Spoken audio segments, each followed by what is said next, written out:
In the world of Pokemon, there is no greater trainer than Ash Ketchum. Not only has he faced down literal legendary godlike Pokemon and come out on top, he's also literally saved the world countless times. But how would the hero of the Pokemon world fare against the challenges of other worlds? Well, that is the question we will be answering today, because today, Ash will face a challenge like he's never faced before: Naruto's Chunin exams. The written exams, the Forest of Death, and 1v1 battles. Will he pass or will he fail? That is exactly what we'll be diving into in this video. In other words, today we'll be exploring and breaking down Ash Ketchum versus the Chunin exams. In order to understand how Ash would do in the Chunin exams, we first have to establish 1. What the structure of the video will be, and 2. How exactly these characters would scale to one another. However, I will not be doing this by myself. Today I am joined by my good buddy Ronan. Say what's up, bro. My name is Ronan, and I'm happy to be here, hopefully making things clear on the scaling between the Pokemon and the Naruto universe. I'm so excited. If you guys haven't checked out Ronan's page yet, make sure to head over, check him out, leave a like, leave a subscribe on some of his videos. I mean, he's putting out some really good content. Just put out a One Piece video that I think a lot of you guys will like. And he's incredibly knowledgeable when it comes to Pokemon and a bunch of anime. So go check him out. But with that being said, Ronan, do you want to dive into what the structure of the video will be today? Yeah, absolutely. So, if any of you are familiar with Naruto or the Chunin exams specifically, then you will kind of know how this is going to go.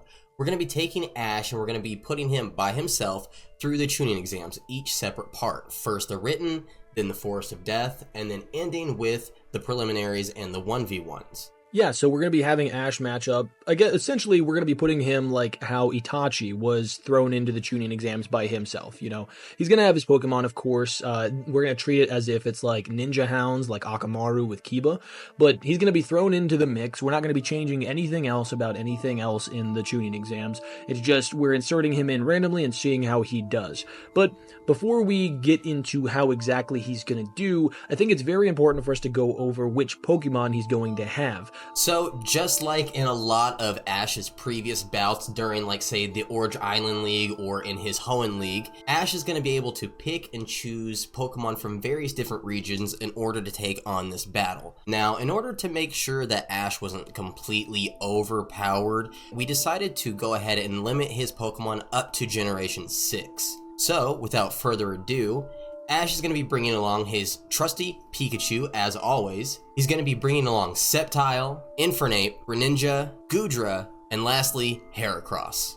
Yeah, so he's got a pretty solid roster. We didn't want to bring in any legendaries or anything crazy like that, and we wanted to bring representation from the early generations, specifically because we're going to be using scaling from the earlier generations. Now, for any of you guys who have scaled Pokemon or even watched or read or anything involving Pokemon, you know that the scaling is all over the place. So we're going to get into that. But before we get into that, I think it's very important to know which moves and abilities these characters are going to have as well. Because, you know, obviously whenever you go into Pokemon games, you have a strategic set of moves for individual circumstances that you may find yourself in. So we did the same thing here. We gave each of these Pokemon 5 moves. We wanted to give them basically their 4 most common moves and then one sort of wild card move, but I'll let Ronan go ahead and explain the movesets that they have as well as their abilities.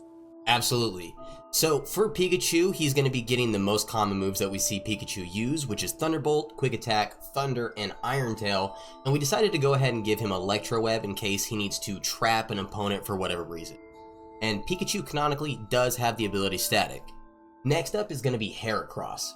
Heracross has Mega Horn, Focus Punch, Hyper Beam, Horn Attack, and Endure, and Ash's Heracross's ability hasn't canonically been revealed, so for the interest of fairness, we decided to go ahead and give it Moxie. Next up is Ash's Sceptile, and Ash's Sceptile has Leaf Blade, Quick Attack, Bullet Seed, Leaf Storm, and for the 5th move we decided to give it Agility, and for its ability it does canonically have Overgrow.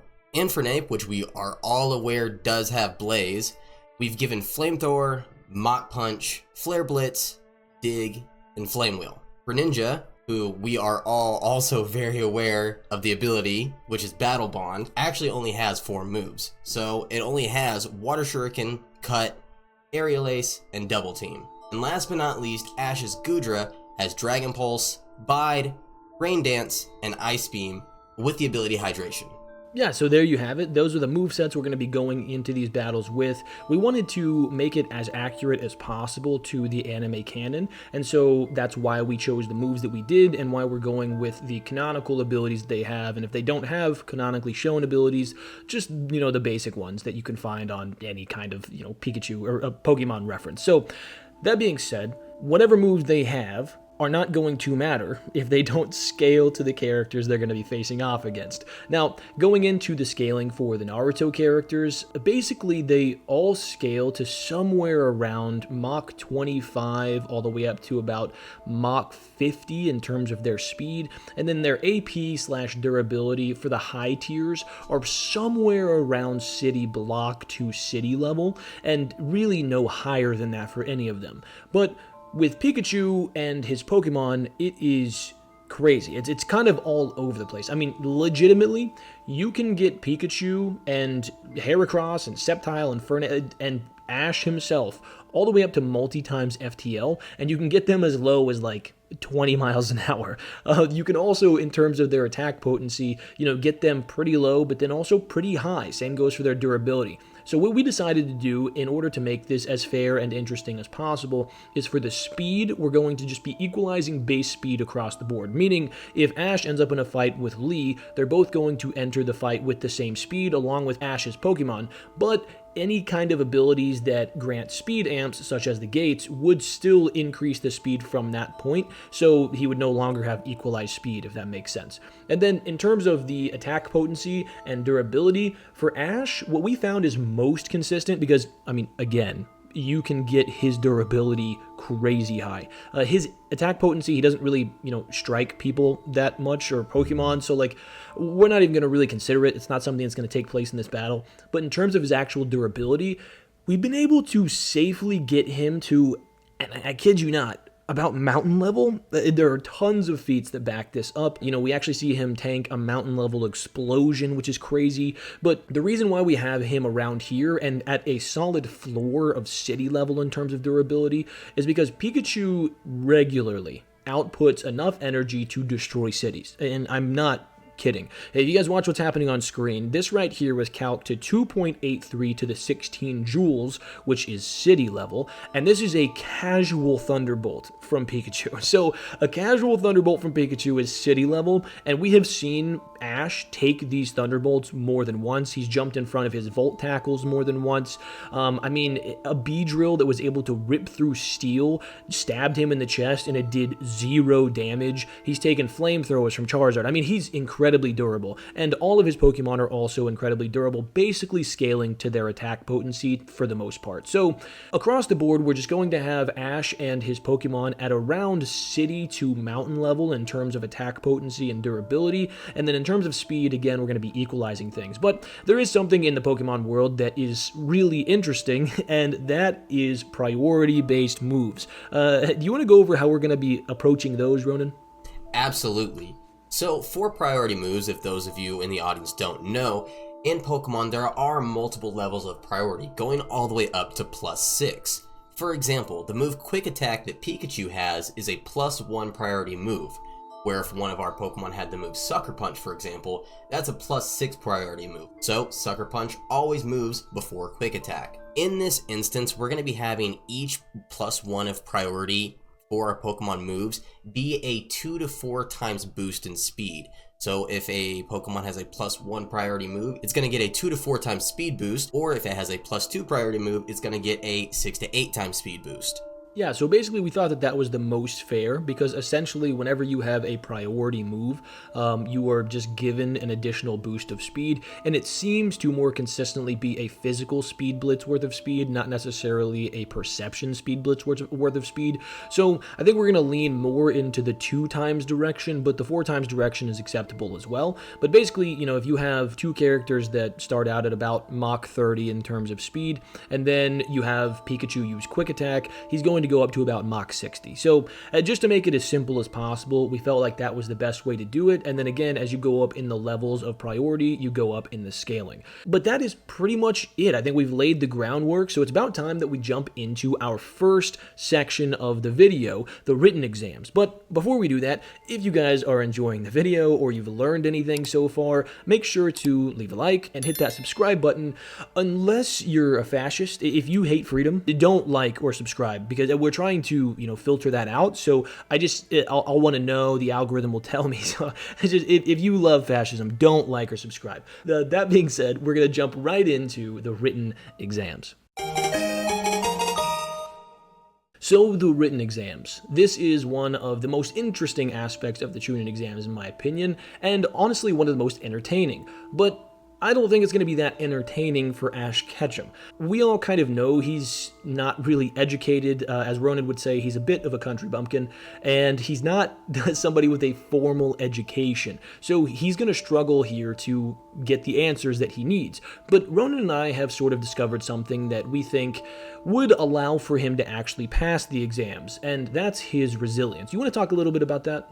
Absolutely. So, like Sage said, Ash isn't the smartest book, unfortunately. He did not get a formal education, but like we all know, he is extremely boar-headed. He has a very go-get-em attitude, and that's the thing that's ultimately going to help Ash in this portion of the tuning exams. For those of you who don't know, respect threads for characters get written where feats and accolades are mentioned in succession. And at the top of these respect threads, there's a quote that's given for each character, and this is the one for Ash. I won't give up till the end, no matter what. Fighting instinct, whatever. There's more to a Pokemon's power than that. I've realized during my journey that me and my Pokemon's strength is constantly believing in each other, constantly loving each other, no matter what. If you don't get it, I will show you, here and now. Me and Sage have both agreed, first off, that is an amazing quote that shows amazing resilience.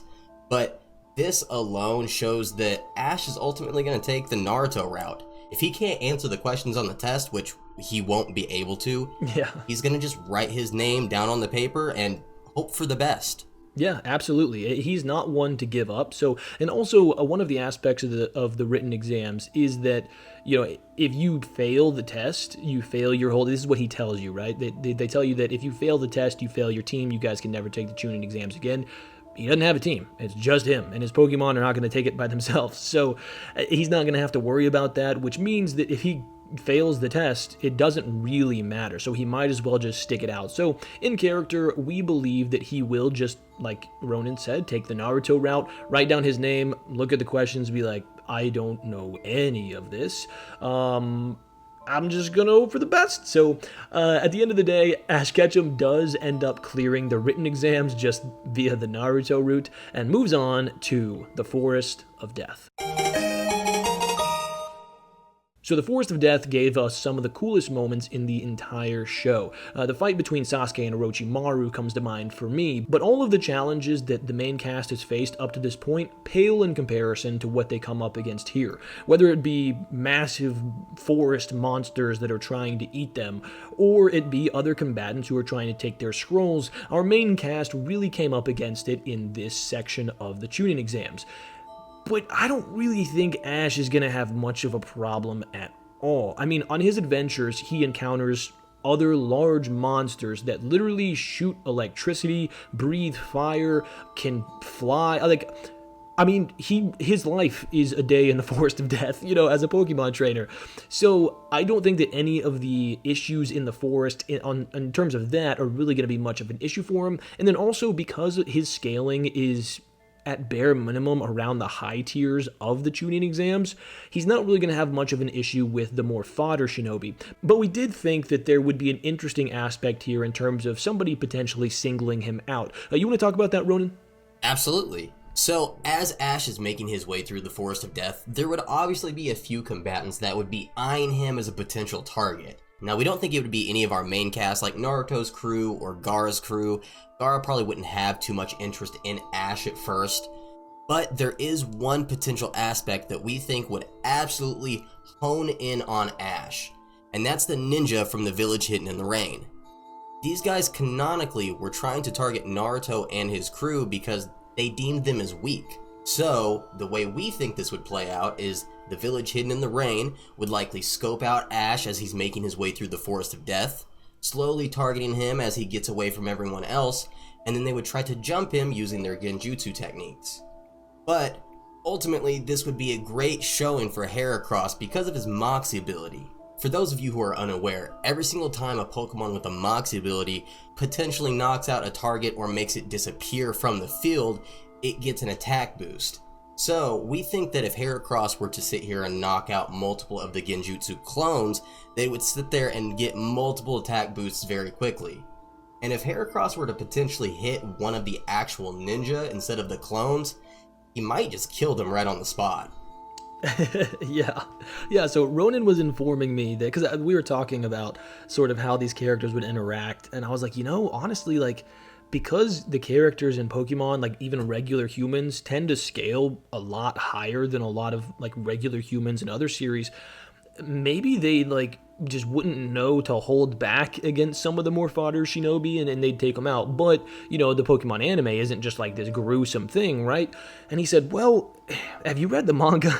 And pointed out a few areas in the manga where some brutal things happen, where, Pokemon get cleaved in half and Pokemon get turned to ice and smashed to smithereens. So I do think it's possible for Heracross to just be mowing down these clones, which, by the way, Moxie is essentially just a mental amp that he can get over and over and over again. And so, just by taking down one of the foes, he's going to be like, yeah, I'm doing good, and just continue to get stronger and stronger until his stats are fully maxed out. And at that point, they're not doing anything to him. They intentionally used Genjutsu because they weren't good physical combatants and they didn't have strong ninjutsu. They were literally just throwing kunai and shuriken from the shadows. First of all, that's probably not doing anything against Ash himself, considering the fact that, a Beedrill that could stab through steel did nothing to him. And it's also probably not going to do anything against Heracross because Heracross has this thick shell that is just going to block anything like that. And then once one of those kunai come out, here's the thing. Ash may not be the most book-smart person in the world, but when a supercomputer tried to analyze his battle data and come up with a strategy against him, it literally exploded. So his battle IQ is actually super high. This leads me to believe that he may actually be able to figure out what's going on and then actually send Heracross or Pikachu after him, or after the combatants that they're facing, and then that would just be the end of that. And then, of course, he would get their scroll and move on. So we both have him moving on past that and getting to the tower. We know that there are other characters that are interacting with each other in the forest, but, we're not super geniuses. We don't know exactly how every detail would go if one thing changed and another thing didn't.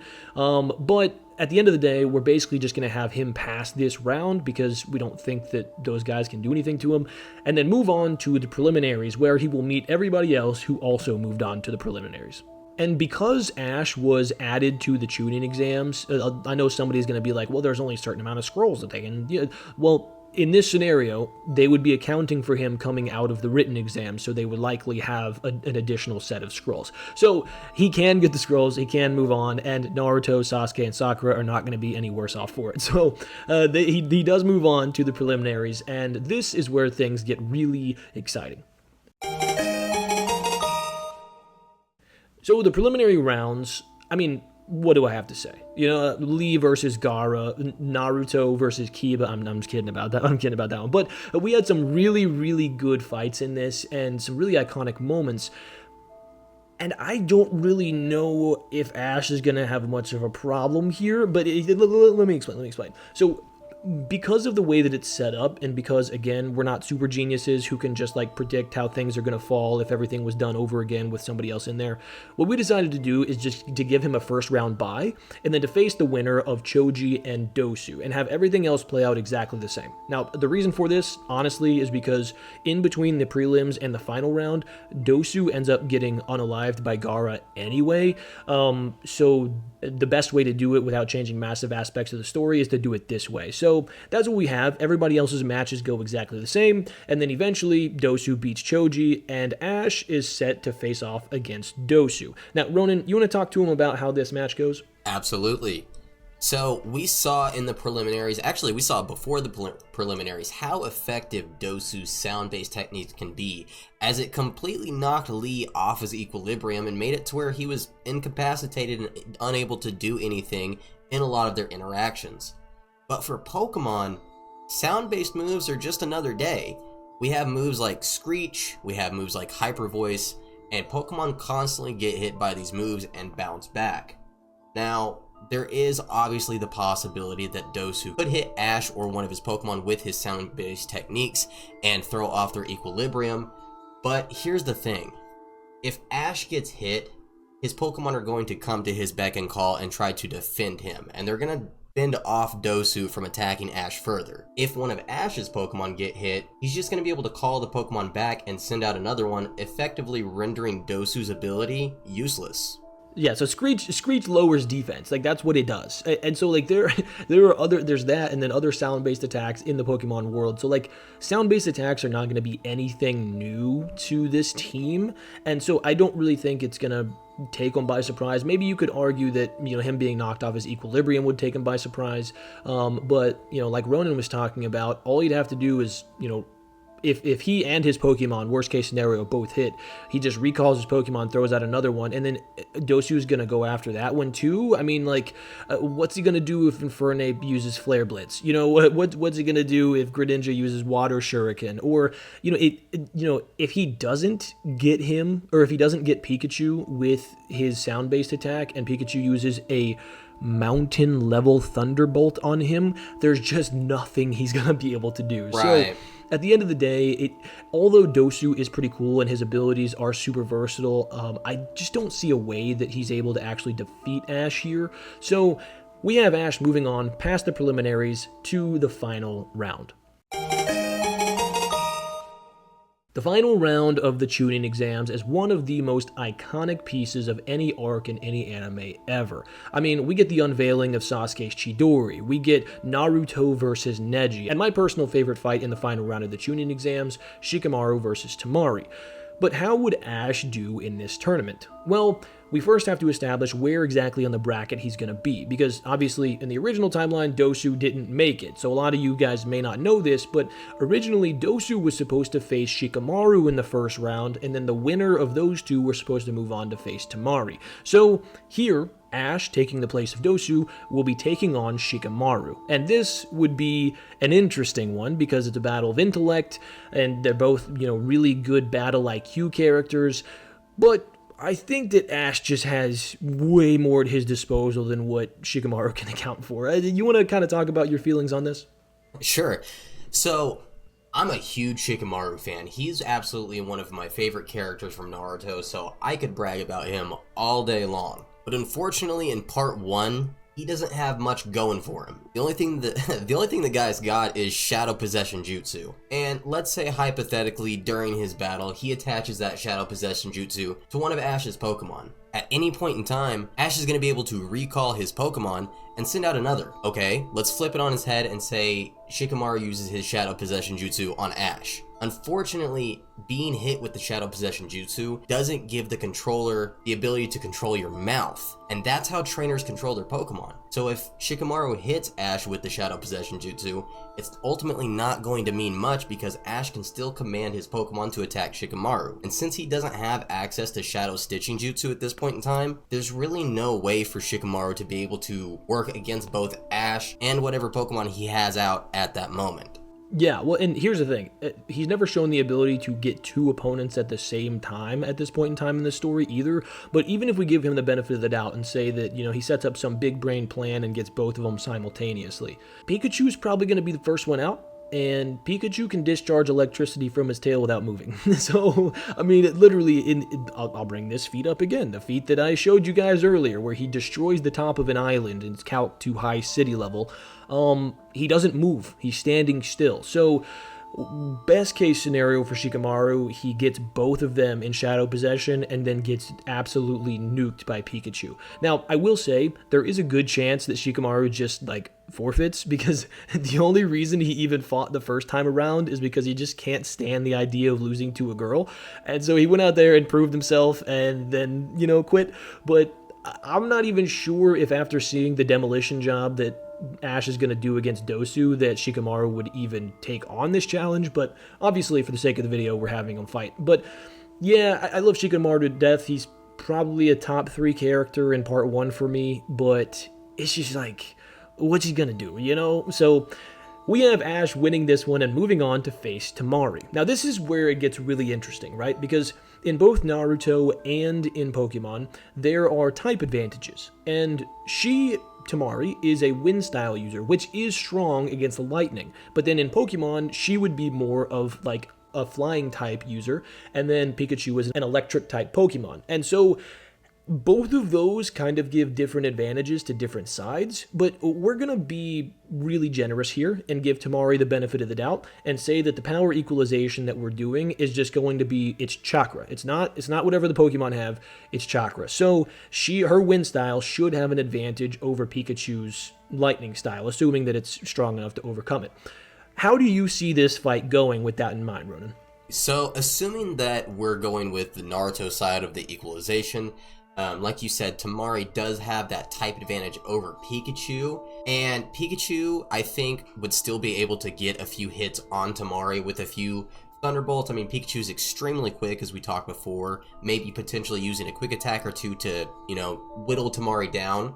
But even if Tamari is able to defeat Pikachu, giving her the benefit of the doubt, because Pikachu's crazy strong, Ash just immediately sends out Infernape. And since we're giving the advantage to the Naruto side of the equalization, that means that Tamari's wind style is going to be weak against Infernape's fire style. And Infernape has Flamethrower to attack from a distance, would just, engulf any tornado or wind that she sends out. His Mach Punch is also priority, like Pikachu's Quick Attack. And then it has access to moves like Flame Wheel and Flare Blitz, which, if Infernape runs up on Tamari with a Flare Blitz and just full body tackles her, for lack of a better term, it's going to be super effective, and I don't think that she's going to be able to survive it.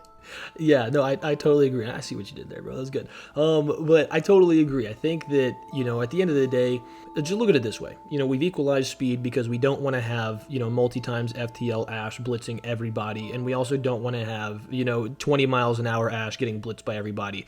So that's out of the equation, right? Now it just comes down to arsenal, attack potency, and durability. Tamari is nowhere near high city to low mountain level in terms of durability or attack potency.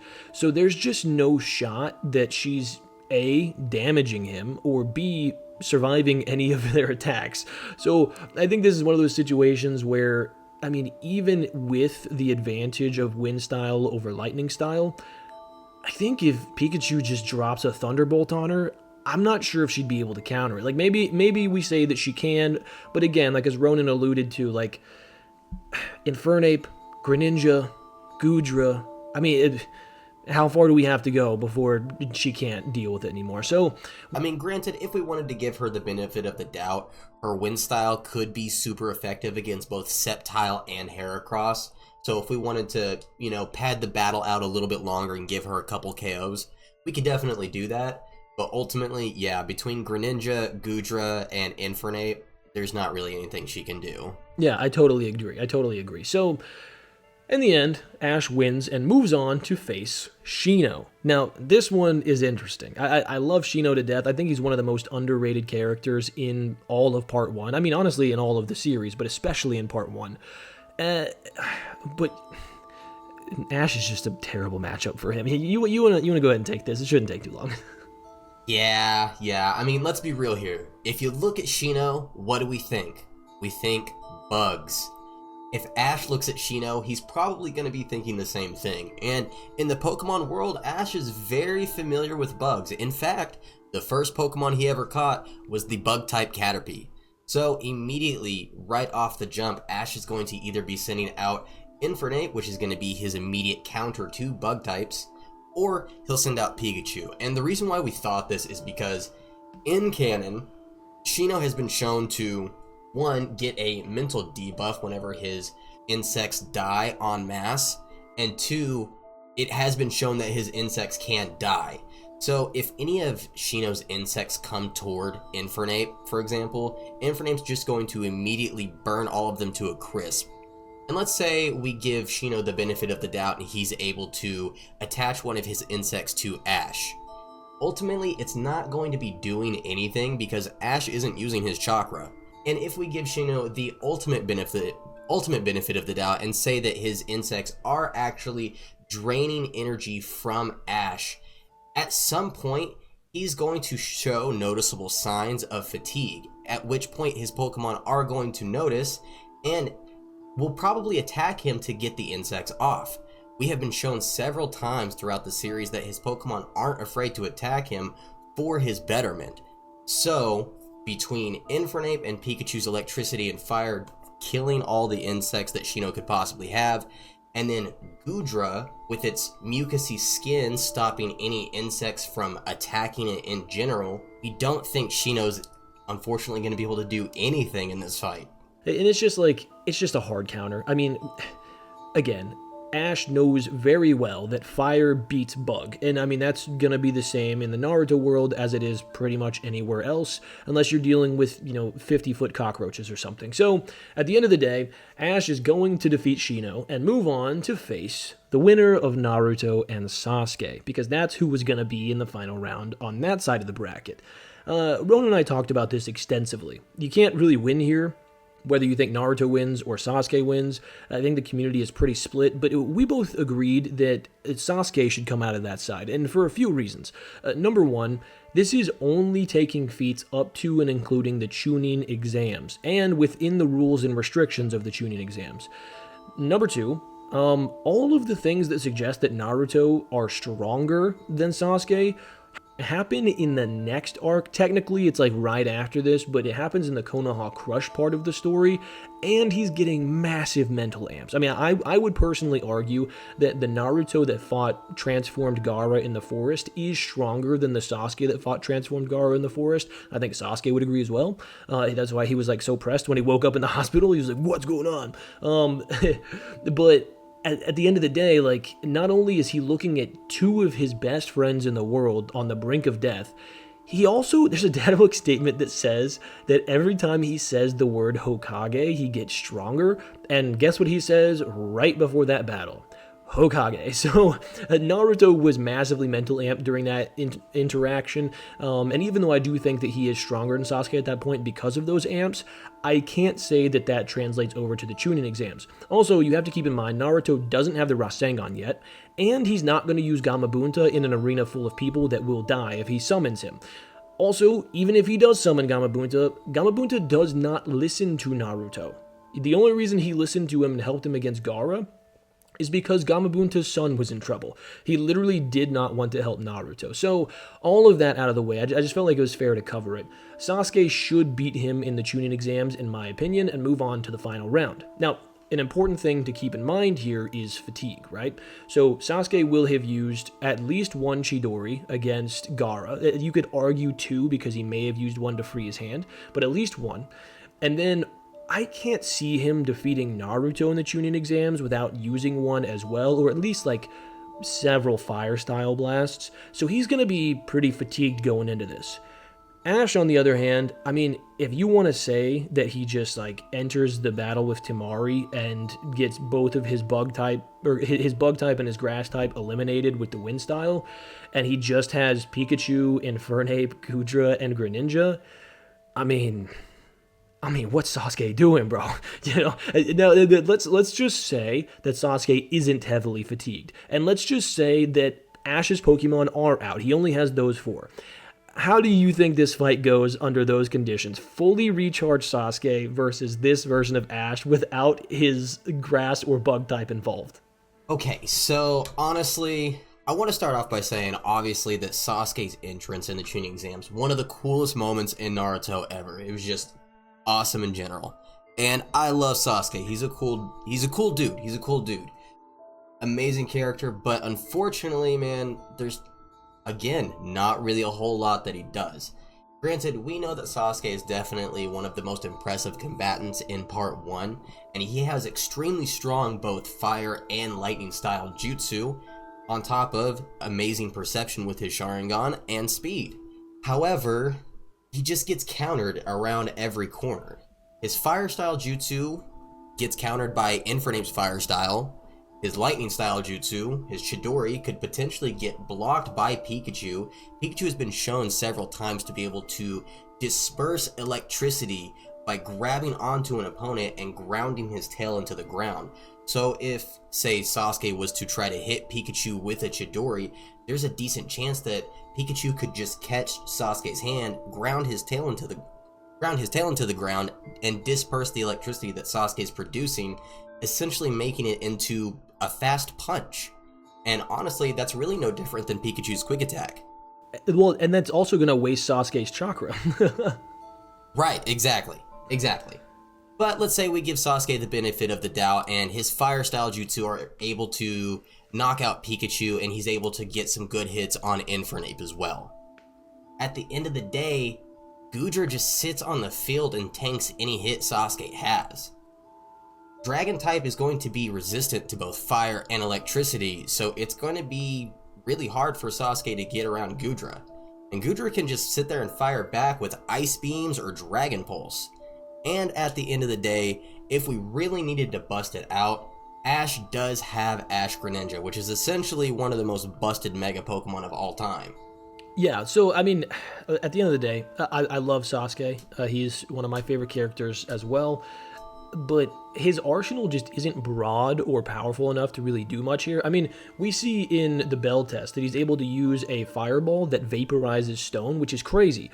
But Charizard is also able to do that, and he literally hits Ash with a flamethrower, and Ash pops up like nothing happened. So, like, you could make a legitimate argument that Sasuke hits him with a fireball, and Ash just, like, pops up, and he's like, oh, that was ticklish. You know, like, there's nothing that's gonna do, right? So then the big argument then would be Chidori, right? And we've already presented the counter for Pikachu being able to counter it. I also think, like, you would have to prove that it works, that it would actually be able to pierce him, because I'm going to go back to the Beedrill thing.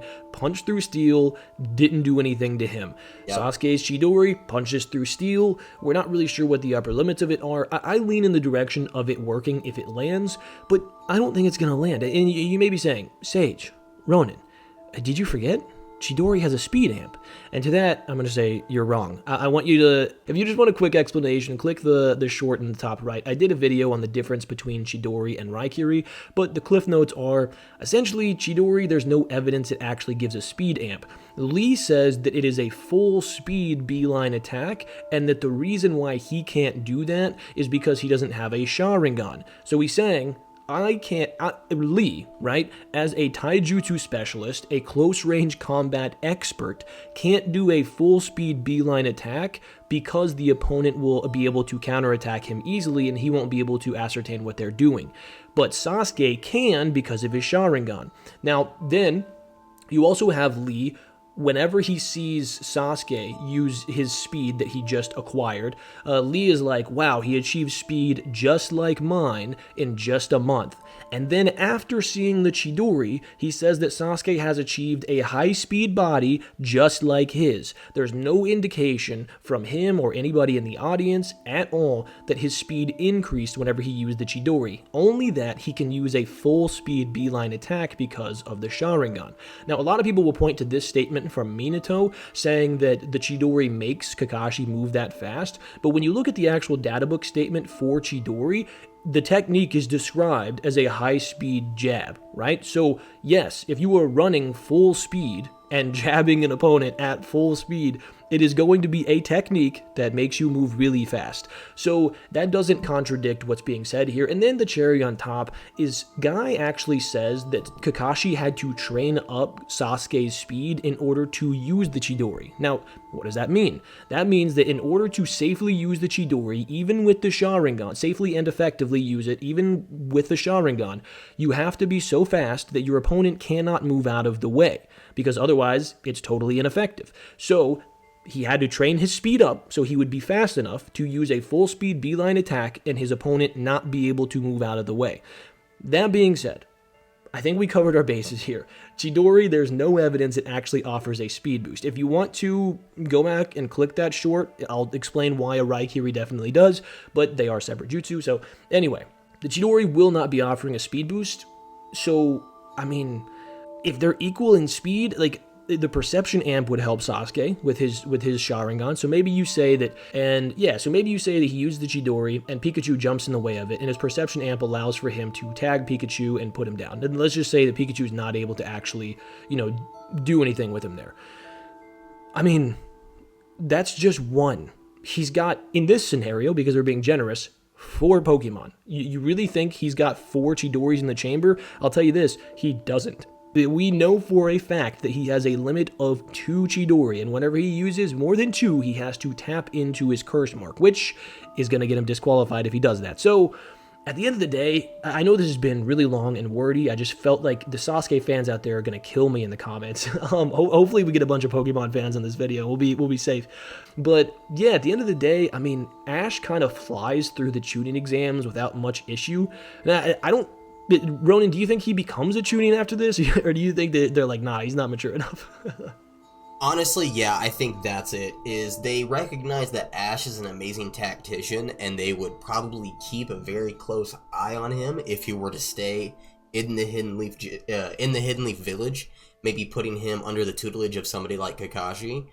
But no, Ash is not smart enough and doesn't make smart enough decisions a lot of the times to be able to lead a squad into battle like that. I don't think Ash would become a Chunin, no. There you have it. I mean, Ash clears the Chunin exams, and with, honestly, relative ease. And to be honest with you guys, we were kind of lowballing him here.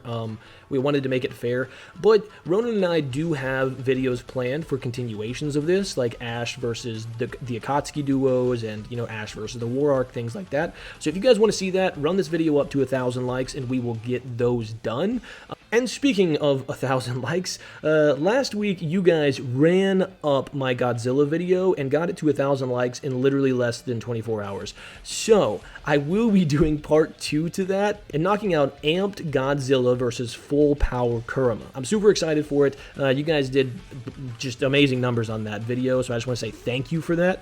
But that will be coming out next week, and I want to say thank you guys for sticking along and, making it to the end of the video. Ronan, also, thank you for coming on to the page. So excited to have you here. I look forward to all of our future collaborations.